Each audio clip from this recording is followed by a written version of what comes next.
Hey everybody! Oh, second video of the day. I worked on this some, and I'm going to walk you through what I did. So the first thing I did was jump into these dark shadows to push that along, and I just wanted to establish a dark area. Okay.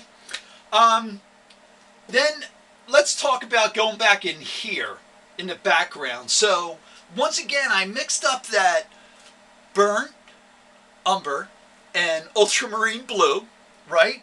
And that got it to a point where it looked black, right? It didn't look blue, and it didn't look like old burnt umber, brown.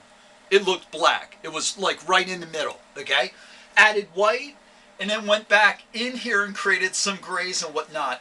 In that gray in there, I used my processed blue in the gray to push that, and I kind of didn't like that. It made it too cool.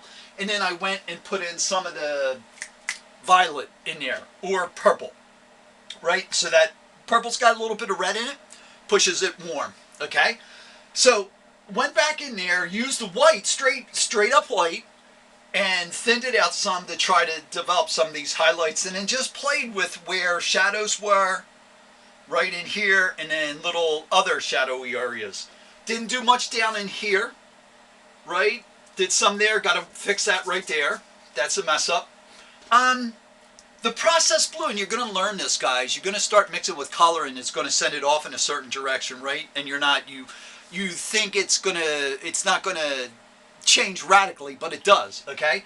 So that processed blue, to get those darker ones, I added some of the burnt umber, and burnt umber actually has yellow in it, right? So that messed with it to send it to a green tint.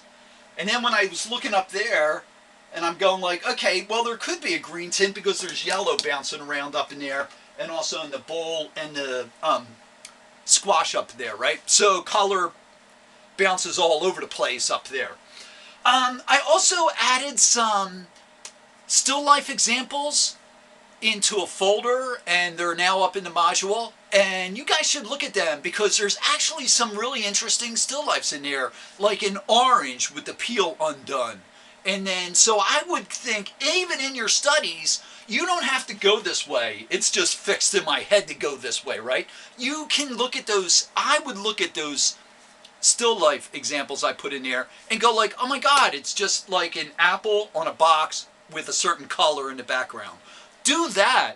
Start that way, right? And then you build up to this, okay, guys? But if you go here, you can zero in on areas. That's what I would do, all right? So the next thing I'm going to work on is I'm going to go over into here, right? I do need to do some work right in there. I feel like that, and how this is described out in here is a little wonky. I'm actually happy down in there, okay? I think the yellow could be pushed along, and the vibrancy of the white to the yellow could be increased too. So we'll see what happens with that. All right, and all I can do on that is to just go white on top. You're probably also learning, about how vibrant color is and working with those hues, which you might have to layer on a bunch of times to get it feel like it's really sitting there. So if you're up for it, guys, and you have some extra money to spend, right, and you want to get the paints, I would be thinking about going to get, the cadmium red, yellow, right, as just straight up, not a hue, just straight up. Cadmium red light, cadmium red dark, cadmium yellow light, and cadmium yellow dark. I'd get those minus the hue part of it. That's going to give you so much more of a vibrant, solid color, so much more pigment in the paint, all right? So we're not in a bad spot here. I feel like for a study, yep, that's where we want to be, though there's some more it could happen in here. I can push along like this shadow in here, right? Maybe get some more blue tints going on in here, in this shadow. Definitely work on the yellows out in here. All right, then over into the other three and see what happens.